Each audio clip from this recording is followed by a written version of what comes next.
السلام علیکم۔ Welcome to little life. میرا فیصلہ قرآن کرے گا۔ قسط نمبر 3۔ تھوڑی دیر میں پینو کی ماں روتی پیٹتی آ گئی۔ پینو کو اپنے سینے سے لگایا اور روتے ہوئے بولی، ہائے میری بدنصیب دھی، تو کیسے نصیب لے کر آئی ہے؟ میری پاک دھی کو کالی کہنے والوں کے اللہ منہ کالے کرے، ہاتھ ٹوٹے ان کے، خدا ان کو غارت کرے۔ ہائے میرے کلیجے کو آگ لگانے والوں، اللہ سائیں دوزخ میں جلائے۔ وہ سینہ پیٹ رہی تھی۔ پھر یکایک پینو کی ماں کو کچھ خیال آیا۔ اس نے پینو کے ہاتھ سے قرآن پاک لیا اور رمضان خان کے گھر کی طرف رخ کیا۔ ادا رمضان، ادا رمضان، تجھے اللہ سائیں کا واسطہ، تجھے اس قرآن کا واسطہ، میری دھی کا فیصلہ واپس لے لے۔ پینو کی ماں نے روٹی کھاتے رمضان کی جھولی میں قرآن ڈال دیا۔ رمضان ہڑبڑا گیا۔ اوہ پاگل تھی گئی ہیں۔ ہاں میں پاگل ہو گئی ہوں۔ اللہ سائیں کے واسطے تم میرے پینو کو کالی نہ کرو۔ پینو کی ماں اب اس کے قدموں میں بیٹھ گئی اور ہاتھ جوڑ کر اس سے اپنی بیٹی کی بھیک مانگنے لگ گئی۔ رمضان خان نے قرآن اپنی بیوی کو تھماتے ہوئے غصے سے پینو کی ماں کو بولا، فیصلہ ہو چکا ہے، آج تک پہلے نہ کالی کی بخشش ہوئی ہے نہ آج ہوگی، اس لیے اپنا وقت اور آنسو ضائع نہ کرو۔ تمہاری بیٹی کا مقدر کالی قبرستان ہے اور تجھے پتہ ہے کالیوں کے قبرستان میں قبریں بے نشان ہوتی ہیں۔ پینو کی ماں نے اپنے دوپٹے کو پھیلا کر کہا، تو میری تم کو بد دعا ہے، اللہ سائیں تم کو کہیں جگہ نہیں دے گا۔ غیرت کے نام پر ماؤں کے جگروں کو کاٹنے والوں، خدا تمہیں عبرتناک موت دے۔ ارے تم تو سردار سے اتنے بے گناہ لڑکیوں کو کالی کہہ کر ناحق قتل کیا ہے، میری بد دعا ہے خدا تمہاری دعائیں اس کالی قبرستان کی مزاروں سے ہی پوری کرے۔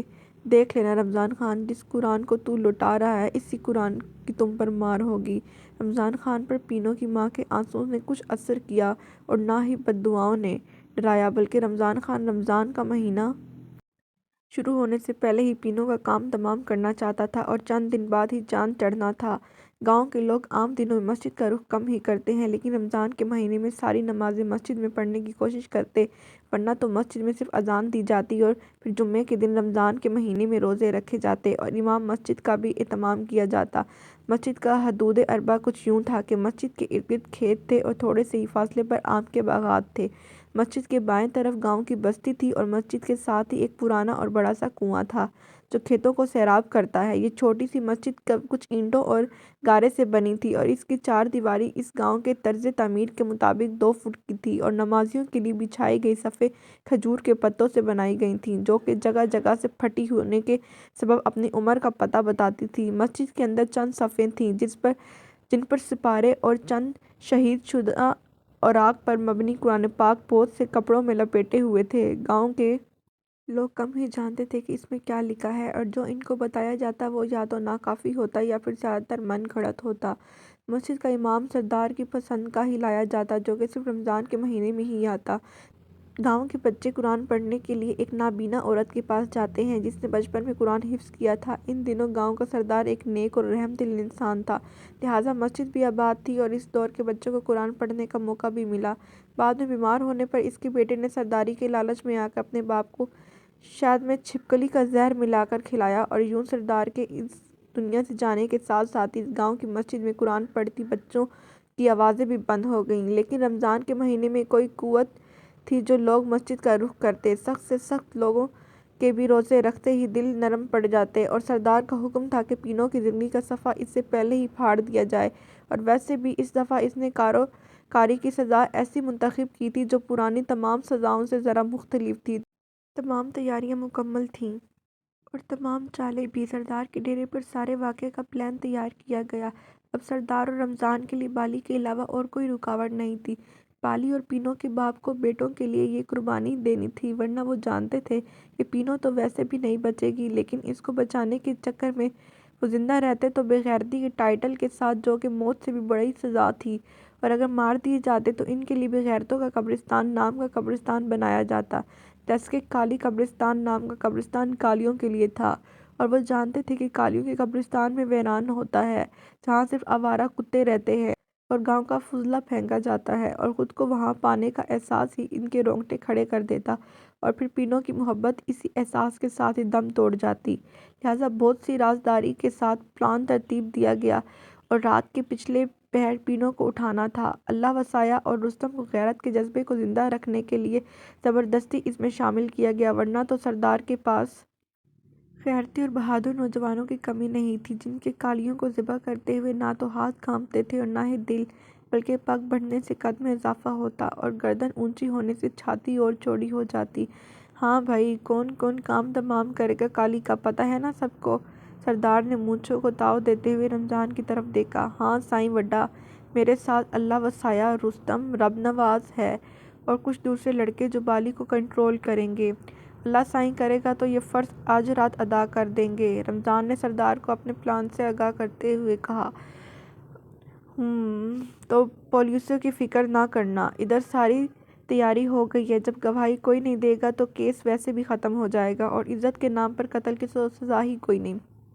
سردار نے رستم اور رب نواز کے گھبرائے ہوئے چہرے دیکھ کر اپنی اطلاع بہم پہنچائی۔ سائیں وڈا، ہماری رگوں میں خون نہیں غیرت دوڑتی ہے۔ یہ جیل ویل ہمارے اداروں کو کیا ڈرائے گی؟ وڈا سائیں، ہم مٹ جائیں گے مگر آپ پر حرف نہیں آنے دیں گے۔ رمضان نے سردار کی طرف جھک کر اپنے ہاتھ سینے پر رکھتے ہوئے ادب سے کہا۔ چاند اپنے اختتامی دنوں کے قریب تھا، اس لیے چاروں طرف اندھیرا تھا۔ ہلکی سی ستاروں کی روشنی تھی جس سے کھیتوں میں موجود پگڈنڈیوں کا پتہ چلتا۔ ارد گرد عجیب سی خاموشی تھی، دلوں کو دل دہلا دینے والی رات تھی۔ فضا میں ایک نامعلوم سا درد تھا، ایک وحشت تھی۔ صحن میں بچھی چارپائیوں پر موجود جسموں میں موجود دل رو رہے تھے، آنکھیں ویران تھیں۔ پینو کا باپ آسمان پر موجود ستاروں کے خدا سے خاموش گلہ کر رہا تھا اور سامنے بیٹھی پینو کی ماں، جو آسمان کی طرف ہاتھ اٹھائے جانے کس امید پر اپنی بیٹی کی زندگی کی دعائیں مانگ رہی تھی، اور پینو کا بد نصیب باپ اس کو یہ نہیں بتا سکتا تھا کہ آج اس کی اندھیری رات میں تمہاری بیٹی کو ہمیشہ کے لیے اس کالی رات کی کالی چادر پہنا دی جائے گی اور اس کی زندگی کی روشنی کو کالی رات کے حوالے کر دیا جائے گا۔ پہلے اس کے نام کو پینو سے کالی میں بدلا گیا، آج اس کالی رات میں اس کے چہرے کو کالا کیا جائے گا اور اس کی روح کو اس کے جسم سے کھینچ لیا جائے گا۔ پینو کے باپ کے دل پر گرتے آنسو اب آنکھوں سے بہہ رہے تھے اور درد کی شدت بتا رہی تھی کہ یہ آنسو نہیں، خون کے ہیں۔ آج ملک الموت فرشتے نہیں انسان تھے، اور انسان بھی وہ جو بے رحم، جو شیطانوں کی دنیا میں اپنے کارناموں میں فرعون کی لسٹ میں تھے۔ انہی کی بدولت تو شیطان کا تکبر بڑھے گا اور وہ کہے گا، اے اللہ، میں نے آج ثابت کر دیا کہ انسان اس رتبے کے قابل نہیں تھی جو اسے دیا گیا اور میں نے سچ ہی کہا تھا، نہ کہ تیری زمین پر فساد پھیلائے گا۔ آج رات شیطان کے طبلے بجانے کی رات تھی، وہ اپنے کامیابی کے شادیانے بجا رہے تھے۔ برسوں سے جس جہالت کو پروان چڑھانے کی انتھک محنت کی تھی، آج اس کو عروج پر دیکھ کر شیطان کا دل فخر سے پھول رہا تھا۔ مسجد میں موجود قرآن، جنہوں نے ان انسانوں کو اللہ کا پیغام دینا تھا، جس میں ہدایات تھیں، اس نے نہ صرف غافل کیا بلکہ ایک رہا سہا خوف بھی جو قرآن کے حوالے سے ان لوگوں کے دل میں تھا، آج کی رات شیطان کی چال نے اسے بھی ختم کر دیا تھا۔ بادشاہت تو سردار کی صورت میں ویسے ہی شیطان کے پاس تھی، لیکن اب شیطانیت کو انسانوں کی صورت میں دیکھ کر شیطان تو جیسے جنگ جیت گیا ہو۔ بالی، اوئے بالی، بالی باہر آ! باہر سے کسی کے زور زور سے بلانے کی آوازیں آ رہی تھیں۔ بالی نے پینو کی طرف دیکھا جو خوف کے مارے پہلے ہی اس کا ہاتھ تھامے بیٹھی تھی اور زور زور سے بالی کا ہاتھ تھاما۔ نہیں بالی، باہر مت جاؤ، مجھے ڈر لگ رہا ہے۔ کتوں کے بھونکنے کی آوازیں تیز سے تیز تر ہوتی جا رہی تھیں۔ بالی کشمکش میں تھا، اس کی سمجھ میں نہیں آ رہا تھا کہ اس کا کزن فضلو کیوں بلا رہا ہے، اور وہ بھی رات کے اس پہر۔ بالی، اوئے یار بالی، باہر آ! میں بس ابھی آیا پینو، تو ڈر کیوں رہی ہے پگلی؟ بالی نے اسے تسلی دی۔ نہیں بالی، مجھے چھوڑ کر مت جا، میرا دل دیکھ زور زور سے دھڑک رہا ہے۔ پینو نے بالی کا ہاتھ اپنے سینے پر رکھ کر روتے ہوئے کہا۔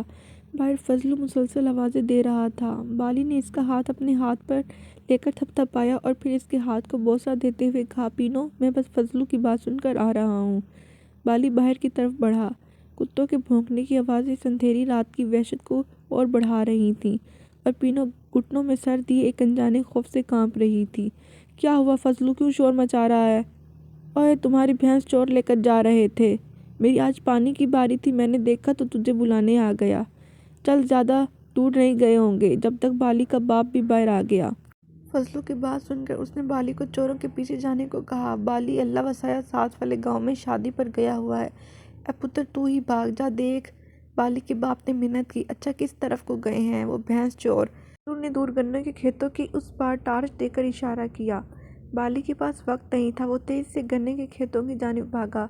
فضلو کی رفتار اس کی نسبت کم تھی۔ گنے کے کھیتوں کو پار کر کے وہ چاولوں کے کھیت تک آ پہنچا، جہاں دور دور تک اندھیرا تھا۔ اس نے ٹارچ سے اندھیرے میں روشنی کی لکیر ڈال کر ارد گرد تو دیکھا، دور دور تک کچھ نظر نہیں آیا۔ یکایک اس کے دماغ میں پینو کا خیال آیا۔ اس نے پیچھے مڑ کر دیکھا، فضلو غائب تھا۔ اس کی سمجھ میں جیسے ساری کہانی گھوم گئی۔ جس رفتار سے وہ آیا تھا اسی رفتار سے اس نے گھر کا رخ کیا۔ وہ رو رہا تھا۔ اب اس سے سب سمجھ آ رہا تھا، اس کو کیوں پچھلے صحن میں اس کے باپ نے سونے کے لیے کہا۔ بھاگتے بھاگتے اندھیرے میں گنے کے کھیت سے گزرتے نہ جانے کتنے گنے کے تیز نوکیلے پتے اس کے جسم سے ٹکرائے۔ اس کا چہرہ زخمی ہو گیا تھا، لیکن وہ برابر بھاگ رہا تھا اور راستہ تھا کہ ختم ہونے کا نام نہیں لے رہا تھا۔ گھر پہنچتے ہی وہ یہ دیکھ کر اور دکھی اور پریشان ہو گیا کہ وہاں نہ چارپائی تھی اور نہ ہی پینو۔ اس نے زور زور سے پینو کو آوازیں دیں اور باہر کی طرف بھاگا۔ اس کا دماغ معاف ہو گیا تھا۔ اسے سمجھ نہیں آ رہا تھا کہ وہ کس طرف کو جائے۔ اندر آ کر اپنے باپ سے پینو کے بارے میں پوچھا تو انہوں نے خاموش ہو کر سر جھکا لیا۔ بالی سمجھ گیا کہ وہ لوگ اسے اٹھا کر لے گئے ہیں، لیکن کس طرف وہ یہ نہیں جانتا تھا۔ بالی نے چاروں طرف دیکھا، اسے سمجھ نہیں آ رہا تھا کہ وہ کس طرف کو جائے۔ دور کہیں ایک دو سائے نظر آئے، وہ اس طرف کو بھاگا، لیکن قریب آنے پر اسے پتہ چلا کہ وہ اس کے قریبی رشتے دار تھے۔ اس نے ان سے پوچھا، کیا تم نے کچھ لوگ کو چارپائی اٹھائے جاتے دیکھا ہے؟ وہ بولے، ہاں، نہر کی طرف جا رہے تھے۔ بالی رکے بغیر نہر کی جانب بھاگا، لیکن وہ یہ نہیں جانتا تھا کہ رمضان کے پلان کا حصہ تھا۔ بالی کو پہلے سے اس کے باپ کے کہنے پر پچھلے صحن میں سونے کا کہنا تھا کہ وہ گھر والوں سے الگ ہو کر سوئے۔ فضلو کا اس کی طرف بھیجنا اور اب بالی کو مخالف سمت میں گائیڈ کرنا اور اپنے شکار کو بڑی ہی چالاکی سے حاصل کر لینا۔ ادھر رمضان اور اس کے ساتھیوں نے بالی کے فضلو کے ساتھ جاتے ہی پینو کے منہ پر کپڑا باندھ دیا اور اسے چارپائی پر لٹا کر باندھ دیا۔ رستم اور اللہ وصحیح بھی ساتھ ہی تھے۔ رمضان نے انہیں جلدی کرنے کا کہا اور چارپائی کو گھر کے دوسرے حصے میں جانوروں کے کمرے کی طرف لے گئے اور چھپ کر کھڑے ہو گئے۔ اس دوران بالی کو دھوکے کے ذریعے نہر کی جانب بھیج دیا گیا۔ اب آسانی سے وہ پینو کو مخالف سمت میں لے گئے۔ آموں کے باغ کے اس پار کھیتوں میں جہاں چند ایک درخت تھے اور جوار کی فصل تھی، اندھیرا ہونے کے سبب سب ایک دوسرے کو دھندلے نظر آ رہے تھے۔ کتوں کی آوازیں اب بھونکنے کے ساتھ ساتھ رونے میں تبدیل ہو رہی تھیں۔ عجیب وحشت تھی ارد گرد۔ گاؤں کے لوگ بظاہر سو رہے تھے، لیکن ان میں سے کچھ بوڑھی آنکھیں رو رہی ہیں اور کچھ اپنے رسم و رواج کی مضبوطی پر خوش تھیں۔ کالی رات اور کتوں کا بھونکنا اور پھر ان کا کوکنا بتا رہا تھا کہ پینو کی سانسیں رات کے اندھیرے میں امیرہ کی چیخوں کی طرح دم توڑ دیں گی۔ جائے وقوع پر پہنچ کر چارپائی کو رکھ دیا گیا۔ رمضان اور اس کے غیرتی جو ان میں موجود تھے، وہ پینو کی طرف دیکھ رہے تھے۔ پینو کی اس اندھیری رات میں بھی ان کی آنکھوں میں موجود شیطان کا ہیلا نظر آ رہا تھا۔ پینو کا بھائی رستم بھی موجود تھا۔ پینو نے بھائی کی طرف دیکھا، اسے امیرہ یاد آ گئی۔ وہ بھی تو چیخی چلائی، لیکن اس کے بھائی نے اس پر رحم نہیں کھایا۔ اس نے سوچا تھا میرا ادا ہوتا ایسا کبھی نہ کرتا، اور آج اپنے ہی بھائی کو کسائی کے روپ میں دیکھ کر وہ دکھی تھی۔ اس نے اپنے بھائی کی طرف دیکھا اور کہا، ادا، یہ تو میرے رشتے دار ہیں، لیکن میں تو تیری ماں جائی ہوں، یہ میرے جسم کے ٹکڑے کریں گے۔ بھائی، تم بھی میرے جسم کے ٹکڑے کرو گے تو میری روح کو حیا آئے گی، اور پھر تو غیرت کے نام پر ایسا کرو گے۔ آج کی رات کتنی ہی کالی کیوں نہ ہو، میرے جسم کے ٹکڑے تو کالے نہیں ہوں گے۔ پھر اس نے رمضان کی طرف دیکھا اور بولی، ماما، تم نے تو مجھے مارنا ہی ہے، تو بس اب ایک واسطہ دیتی ہوں، میرے بھائی کو یہ گناہ نہ کرنے دو، تم لوگ خود ہی مجھے مار دو، مجھے معلوم ہے میرے بھائی کے ہاتھ کانپیں گے۔ اس نے بھائی کی طرف دیکھا، جس نے اپنے آنسو چھپانے کے لیے اپنا چہرہ دوسری جانب کر لیا۔ رستم کی یہ حالت دیکھ کر رمضان گڑبڑا گیا اور رستم سے پوچھا، تم کیا کہتے ہو؟ رستم نے کہا، ماما، خدا کی قسم، یہ سچ کہہ رہی ہے۔ اگر اس کو صرف گلا گھونٹ کے مارنا ہوتا تو میں آپ لوگ کے ہاتھوں مجبور ہو کر لیتا، لیکن اب اس کے جسم کے ٹکڑے ٹکڑے کر کے دل نکالنے کی بات کرتے ہو، یہ مجھ سے نہیں ہوگا۔ میں نے تو کبھی سر سے اس کا دوپٹہ اترتے نہیں دیکھا، تو بھلا اس کے جسم کو ہاتھ لگا کر ٹکڑے کیسے کروں گا؟ رمضان خان نے دل میں سوچا، پہلے ہی بالی نے مصیبت بنائی ہوئی ہے، اب رستم بھی۔ اسی دوران شیطان نے جو ہر لمحہ اس کے دماغ پہ بیٹھا رہتا تھا، اس نے فٹافٹ اس کے دماغ میں ڈالا، اس سے پہلے کہ باغی ہو جائے اور باقی بھی اعتراض کریں، اسے جانے دیا جائے۔ رمضان نے رستم سے کہا، ویسے تو یہ غیرت کا معاملہ تھا اور تمہیں اور بالی کو کرنا چاہیے تھا، اب اگر ہم کر رہے ہیں کالی کو قتل، لیکن پولیس کے سامنے تم بیان دو گے کہ تم نے مارا ہے۔ رستم اس بات پر راضی ہو گیا اور دور اس کھیت کی دوسری جانب پگ ڈنڈی پر بیٹھ گیا۔ رمضان نے ایک غیرتی جوان سے کلہاڑی، چھرے اور دیگر اوزار کا پوچھا جو اس نے سامنے رکھے ہوئے تھے۔ ایک بڑا سا پتھر بھی موجود تھا، جس پر پینو کے جسم کے ٹکڑے کرنے تھے۔ رمضان نے پینو کی طرف شفقت سے دیکھا اور بولا، ہاں کالی، پڑھ کلمہ، تو اس دنیا سے جانے والی ہے۔ پینو نے رمضان کی آنکھوں میں دیکھا، جہاں ارد گرد اندھیرا ہونے کے باوجود ایک چمک تھی۔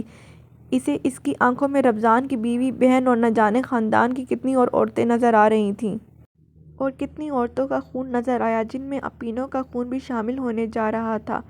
چاچا، جس دل کو تو میرے جسم سے نکالنے جا رہا ہے، اس میں میرا قرآن ہے۔ میں مر بھی جاؤں تب بھی وہ فیصلہ کرے گا، اور تو دیکھ لینا، میں مر کے بھی نہیں مروں گی، اس وقت تک جب تک تیرا خدا فیصلہ نہیں کر لے گا۔ رمضان کو تو ویسے بھی پینو پر غصہ تھا، کیونکہ یہ وہ واحد کالی تھی جسے اس کے گھر والے اپنی عزت سے زیادہ پیار کرتے تھے، اور اس لیے سردار نے اور اس نے سوچا تھا کہ اس کی موت کو تمام گاؤں والوں کے لیے عبرت ناک بنا دیں گے، تاکہ آئندہ لوگ کہیں کہ پینو کو کون سا اس کے شوہر اور باپ نے بچا لیا، بلکہ اس کے تو ٹکڑے ٹکڑے کر کے دل کو نکالا گیا تھا۔ پھر وہ ہوا جس سے انسانیت کا سر شرم سے زمین میں گڑ گیا۔ انسان کے اس ظلم پر ہوا حیران ہو کر ساکت ہو گئی، اور پھر پاگل ہو کر بھپڑنے لگی اور چیخنے لگی۔ اس کالی رات میں کتوں کے رونے بھونکنے کے ساتھ ساتھ ہوا کا شور بھی شامل ہو گیا۔ یوں لگتا تھا سب چرند پرند بیان کر رہے ہیں اور انسان کے اس عمل پر خدا کو پکار رہے ہوں۔ خوش تھا تو رمضان اور اس کا ساتھی شیطان۔ یقیناً اس وقت اس جگہ پر شیطانوں کی بہت بڑی پارٹی ہو رہی ہوگی۔ نہ جانے کس کس ملک کے شیطان بادشاہ یہ نظارہ کرنے آئے ہوں گے۔ آخر ان کا دشمن خود ہی خود کو کاٹ رہا تھا۔ یقیناً پینو کے جسم کے ہر ٹکڑے پر شیطان کو فتح ملی ہوگی، اسی فرعون کے زمانے میں نہ ملی تھی۔ ہوا کا شدت سے چلنا اور کتوں کا بھونکنا، اور وہ پھر مسلسل، اور پینو کی سانسیں ختم ہو چکی تھیں۔ پھر فضا میں چیخوں کا ہونا ماحول اور ڈراؤنا کر رہا تھا۔ رمضان کے ساتھی گھبرائے ہوئے تھے۔ اکثر اس طرح کے واقعات کے دوران کچھ نہ کچھ مختلف ضرور ہوتا، لیکن آج جو کچھ ہو رہا تھا وہ سب کی سمجھ سے بالا تر تھا، اور اس وقت تو سب حیران ہو گئے جب کلہاڑی کا وار پینو کے جسم پر ہوتے ہی پتھر سے عجیب سی چنگاریاں نکلیں، آگ نکلی، اور اس کے ساتھ ہی عجیب سی چیخیں، جیسے بہت سے لوگ مل کر چیخیں مار رہے ہوں، اور ہوا کے جھونکے ان کے منہ پر سے زور زور سے ٹکراتے، جس سے ان کو تھپڑ مار رہے ہوں۔ سب ڈر کے مارے پیچھے ہو گئے، لیکن رمضان کو یہ کام مکمل کرنا تھا، اور شیطان نے اسے اس قسم کے اتنے گناہ کروائے تھے کہ اس میں بڑے بڑے گناہ کرنے کی بڑی سے بڑی طاقت تھی۔ اس نے پینو کے جسم کے ٹکڑے ٹکڑے کر کے بوٹیاں بوٹیاں بنا دیں، اور اس کے دل کو اپنے ہاتھوں میں لے کر اپنے ڈرے ہوئے ساتھیوں کو دکھاتے ہوئے بولا، ہاں بھائی، دیکھ لو کالی کا دل، یہ سردار دیکھے گا تو خوش ہو جائے گا، چلو اٹھاؤ اب ٹکڑوں کو۔